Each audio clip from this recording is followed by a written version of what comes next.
Shalom, this is Rabbi Buchwald, and I'm going to talk about something very, very controversial, but I'm going to try to be not controversial, and that is the Israeli elections. No, I'm not going to endorse any candidates, Netanyahu or any of the others. I am just going to speak about the Israeli elections, because the Israeli elections are very important to us. Even though we may live in the diaspora, what happens in Israel impacts us. What do they say? If Israel sneezes, the world catches pneumonia. And that's very important because it has such an impact on the world political scene. Now, we just had elections in the United States, and they spent millions, if not billions of dollars on the elections. One of the interesting things about Israel is that they don't spend billions on the elections, and the election period is a very, very short period. In fact, the elections are really paid by the government, and the publicity for the elections are paid by the government, depending on the proportion of representation.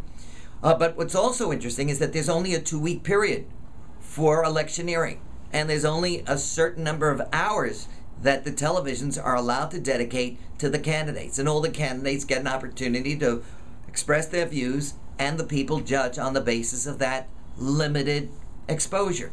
Now, I don't know if that's good or bad, because you could say that having to spend billions of dollars on election and campaigns means that we're investing in our economy, and hopefully it's lifting up our economy that's in the doldrums. But on the other hand, it seems to be somewhat nauseating when you just hear it all the time.